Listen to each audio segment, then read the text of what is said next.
जय हो माता, जय हो माँ लक्ष्मी की। वेदी मिश्रा जी द्वारा बताए गए धनतेरस की विधि क्या क्या आपको पूजा में सामग्री लानी है, ध्यान से सुनिएगा सारी सामग्री। जय श्री राम। धनतेरस की पूजन का जो विधान बताया था, धनतेरस की पूजन का जैसा विधान था, पहुंचकर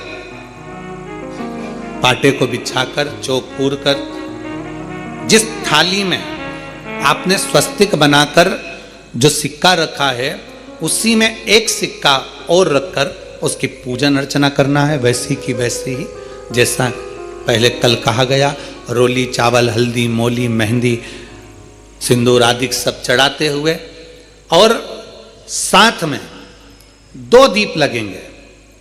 रूप चौदस के दिन 2 दीप है। एक दीप है घी का लंबी बत्ती का जो लक्ष्मी जी के सीधे हाथ पर आएगा। दूसरा दीप है घी का दीप भी आटे का आएगा और तेल का दीप भी आटे का आएगा। जो तेल का दीप लगेगा वो थोड़ा सा दिया बड़ा लेना, उसमें 4 लंबी लंबी बत्तियां रखना, सरसों का तेल या मीठा तेल या तिल्ली का तेल जो भी मिल जाए उसके अंदर डाल लेना। 4 बत्ती ये लक्ष्मी जी के लेफ्ट हैंड की ओर आएगी। उसी आटे का तेल का जो दिया रहेगा उसके अंदर या तो पीली सरसों या काली सरसों जो राई होती है सरसों होती है उसके थोड़े से दाने उसमें डाल दिए जाते हैं। लक्ष्मी जी का पूरा पूजन बड़े भाव से करिए, जल का छींटा दीजिए, रोली चावल मोली हल्दी जो भी है आपके पास समर्पित करने के लिए पूजन की थाली में वो समर्पित करिए।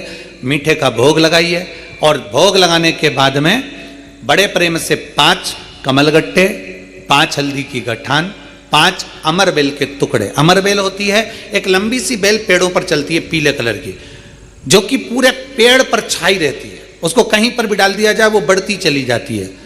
वो हमारे वंश की वृद्धि के, लक्ष्मी की वृद्धि के लिए श्रेष्ठतम मानी जाती है। 5 टुकड़े अमर बेल के, 5 हल्दी की गठान, 5 कमलगट्टे दोनों हाथ में लेकर मां लक्ष्मी से प्रार्थना करते हुए उन सिक्कों पर समर्पित कर दीजिए। सिक्कों पर समर्पित कर कर जो घी का दिया लगाया है तुमने लक्ष्मी जी के सीधे हाथ पर, उसको उठाकर माता की आरती कर लीजिए। जो तेल का दिया है, घी का दिया वापिस रखकर आरती के बाद में जो तेल का दिया है 4 बत्ती वाला जो तुम जला कर रखी हो उसको पूरे घर में घुमाकर रूप चतुर्दशी के दिन, रूप चौदस के दिन, नरक चौदस के दिन पूरे घर में घुमाकर सारे घर के दरवाजे खोलकर बड़े प्रेम से घुमाकर मुख्य द्वार के बीच में जो घर से बाहर निकलने वाला द्वार है उसके ठीक बीचों बीच वो दिया 4 बत्ती का रख देना चाहिए। कुछ देर के लिए दरवाजे खुले रखना चाहिए।